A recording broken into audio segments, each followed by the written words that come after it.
കെപിസിസിയുടെ രാഷ്ട്രീയകാര്യ സമിതി യോഗം ആരംഭിച്ചു. പ്രതിപക്ഷ നേതാവ്, കെപിസിസി അധ്യക്ഷൻ, AICC general secretary Deepa Das Munshi അടക്കമുള്ളവർ യോഗത്തിൽ പങ്കെടുക്കുന്നുണ്ട്. അൻവറിന്റെ യുഡിഎഫ് പ്രവേശനവും അതുപോലെ തന്നെ കഞ്ചിക്കോടെ ബ്രൂവറി വിഷയവും അടക്കമുള്ളവ ഇന്നത്തെ യോഗത്തിൽ ചർച്ചയാകും. വിവരങ്ങളുമായി തിരുവനന്തപുരത്ത് നിന്നും സൂര്യഗായത്രി ചേരുന്നുണ്ട്. സൂര്യ, ഈ കെപിസിസിയുടെ രാഷ്ട്രീയകാര്യ സമിതി യോഗം നടക്കാനിരിക്കെയാണ് അപ്രതീക്ഷിതമായി യുഡിഎഫിന് അൻവറിന്റെ കത്ത് അയച്ചിട്ടുള്ളത്. ഏതാണ്ട് 10 പേജുകൾ നീണ്ടു നിൽക്കുന്ന കത്തിൽ എന്തുകൊണ്ട് തൃണമൂൽ കോൺഗ്രസിൽ ചേർന്നു എന്നതും അതുപോലെ തന്നെ തൃണമൂൽ കോൺഗ്രസിനെ യുഡിഎഫിന്റെ ഘടകമാക്കണം എന്നുമുള്ള രീതിയിലുള്ള ആവശ്യങ്ങൾ മുന്നോട്ട് വെച്ചുകൊണ്ടുള്ള ഒരു കത്ത് ഈ യോഗത്തിന് തൊട്ടു മുൻപായാണ് ലഭിക്കുന്നത്. സ്വാഭാവികമായും ആ കത്ത് ഇന്നത്തെ യോഗത്തിൽ ചർച്ചയാവും. അതുപോലെ തന്നെ കഞ്ചിക്കോട് ബ്രൂവറി വിഷയത്തിലും വലിയ പ്രതിഷേധങ്ങൾക്കാണ് കോൺഗ്രസ് ഒരുങ്ങുന്നത്. എന്തെല്ലാമായിരിക്കും ഇന്നത്തെ യോഗത്തിന്റെ മൊത്തത്തിലുള്ള ഒരു സംഗ്രഹം അല്ലെങ്കിൽ ക്രോഡീകരണം? അതുല്യ, കെപിസിസി ആസ്ഥാനത്താണ് ഞാനുള്ളത്. കെപിസിസി ആസ്ഥാനത്ത് അല്പസമയം മുൻപാണ് രാഷ്ട്രീയകാര്യ സമിതി യോഗം ആരംഭിച്ചിട്ടുള്ളത്. നേരത്തെ മാറ്റിവെച്ച യോഗമായിരുന്നു.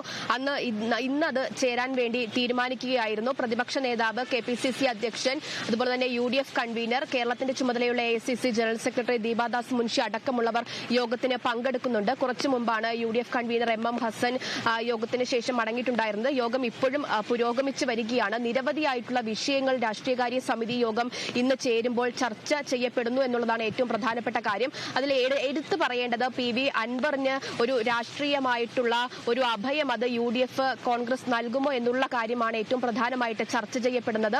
കോൺഗ്രസിനോട് പിണങ്ങിപ്പിരിഞ്ഞ് ഇടതിലേക്ക് പോകുന്നു, തുടർന്ന് ഇടതിൽ നിന്നും ഇറങ്ങി തൃണമൂൽ കോൺഗ്രസിലേക്ക് പോകുന്നു. പക്ഷെ തൃണമൂൽ കോൺഗ്രസിലേക്ക് പോയതിനു ശേഷവും PV അൻവർ നടത്തിയ വാർത്താ സമ്മേളനത്തിൽ നിന്നും കോൺഗ്രസിലേക്ക് വരാൻ ആഗ്രഹിക്കുന്ന തരത്തിലുള്ള പ്രതികരണങ്ങളാണ് PV അൻവർ നടത്തിയിട്ടുണ്ടായിരുന്നത്. നിലമ്പൂരിൽ താൻ ഇനി മത്സരിക്കില്ല എന്ന് ഉറച്ചു പറയുമ്പോഴും നിലമ്പൂരിൽ ആരെ സ്ഥാനാർത്ഥിയായിട്ട് കോൺഗ്രസ് നിർത്തണമെന്നുൾപ്പെടെയുള്ള ഒരു പ്രഖ്യാപനം അത് PV അൻവർ നടത്തുന്നു. കൂടാതെ കോൺഗ്രസിനോടാണ് തനിക്ക് താല്പര്യം എന്ന രീതിയിലുള്ള പ്രതികരണം കൂടിയാണ് PV അൻവർ നടത്തിയിട്ടുണ്ടായിരുന്നത് എന്നതാണ് ഏറ്റവും പ്രധാനപ്പെട്ട കാര്യം. ഈ രാഷ്ട്രീയകാര്യ സമിതി യോഗം തുടങ്ങുന്നതിന് മുൻപും PV അൻവർ നൽകിയ ഒരു കത്ത് അത് കെപിസിസിയുടെ മുന്നിലുണ്ട്. ആ കത്ത് ഇന്നിപ്പോൾ പരിശോധിക്കപ്പെടും. അത് നേതാക്കളടക്കം ചർച്ച ചെയ്യുമെന്നത് തന്നെയാണ് ഏറ്റവും പ്രധാനപ്പെട്ട കാര്യം.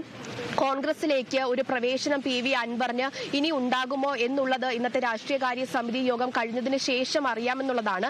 പക്ഷെ നിലവിൽ അത്തരത്തിൽ PV അൻവറിനെ ഉടൻ തന്നെ പാർട്ടിയിലേക്ക് സ്വീകരിക്കുന്ന ഒരു നിലപാട് അത് കോൺഗ്രസ് എടുക്കുമോ എന്നത് സംശയമാണ്. തദ്ദേശീയ തെരഞ്ഞെടുപ്പുകൾ വരാനിരിക്കുന്നു. ആ തദ്ദേശീയ തെരഞ്ഞെടുപ്പുകളും കഴിഞ്ഞ് നിയമസഭാ തെരഞ്ഞെടുപ്പ് സമയത്തായിരിക്കും PV അൻവറിന്റെ കാര്യത്തിൽ ഒരു നിഗമനത്തിൽ അത് പാർട്ടി എത്തിച്ചേരുക എന്നുള്ളതാണ് മനസ്സിലാക്കുന്നത്. ഉടനടി തന്നെ PV അൻവറിന് ഒരു ക്ഷണം അത് കോൺഗ്രസിൽ നിന്നോ യുഡിഎഫിൽ നിന്നോ ഉണ്ടാകാനുള്ള സാധ്യത നിലവിൽ കാണുന്നില്ല. എന്തായാലും ഇന്ന് ചേർന്നുകൊണ്ടിരിക്കുന്ന രാഷ്ട്രീയകാര്യ സമിതി യോഗം PV അൻവറിനെ സംബന്ധിച്ചിടത്തോളം ഏറെ നിർണായകമാണ് എന്നതിൽ യാതൊരുവിധ സംശയവുമില്ല. മറ്റൊന്ന് ബ്രൂവറി വിവാദ വിഷയമാണ്. സഭ തുടങ്ങുന്ന തിങ്കളാഴ്ച മുതൽ സഭ സജീവമായിട്ട് തുടങ്ങും. സഭയ്ക്കകത്തും സഭയ്ക്ക് പുറത്തും ബ്രൂവറിയുമായി ബന്ധപ്പെട്ട വിഷയം ആളിക്കത്തിക്കാൻ തന്നെയാണ് കോൺഗ്രസിന്റെയും യുഡിഎഫിന്റെയും തീരുമാനം എന്നതിൽ യാതൊരുവിധ സംശയവുമില്ല. എന്തായാലും നിലവിൽ പ്രതിപക്ഷത്തിനെതിരെയുള്ള ആരോപണങ്ങൾ മന്ത്രി MP രാജേഷ് ഉൾപ്പെടെയുള്ളവർ ഉയർത്തുന്നു. നിരന്തരമായിട്ട് ഇപ്പോഴത്തെ പ്രതിപക്ഷ നേതാവും മുൻ പ്രതിപക്ഷ നേതാവും ഇത്തരത്തിൽ ഈ വിഷയം ചൂണ്ടിക്കാട്ടിക്കൊണ്ട് പ്രതിരോധം തീർക്കുന്നത് അല്ലെങ്കിൽ പ്രതിഷേധം അറിയിക്കുന്നത് അത് കോൺഗ്രസിന് ഇടയിലുള്ള ഒരു അതൃപ്തിക്ക് കാരണമാണ്.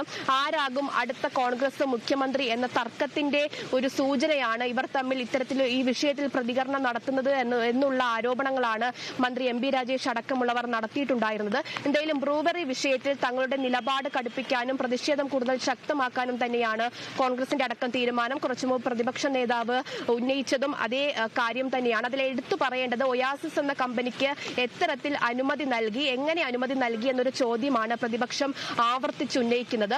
ദില്ലി മദ്യനയവുമായി ബന്ധപ്പെട്ട് ബന്ധമുള്ള പ്രതിനിധികൾ ഉൾപ്പെടുന്ന ഒയാസിസ് കമ്പനിയാണ്. അത്തരത്തിൽ ഒയാസിസ് കമ്പനിക്ക് ഇത്തരത്തിലൊരു അനുമതി നൽകുന്നത് അത് അഴിമതിയുടെ ഭാഗമായിട്ടാണ്. എത്ര കിട്ടി, എന്ത് കിട്ടി എന്നുള്ള ചോദ്യമാണ് പ്രതിപക്ഷം എടുത്ത് ആവർത്തിക്കുന്നത് എന്നുള്ളതാണ്. എന്തായാലും ആ പ്രതിഷേധം കൂടുതൽ കടുപ്പിക്കാനുള്ള തീരുമാനങ്ങൾ ഇന്നത്തെ രാഷ്ട്രീയകാര്യ സമിതി യോഗത്തിൽ എടുക്കും എന്ന കാര്യത്തിൽ യാതൊരുവിധ സംശയവുമില്ല.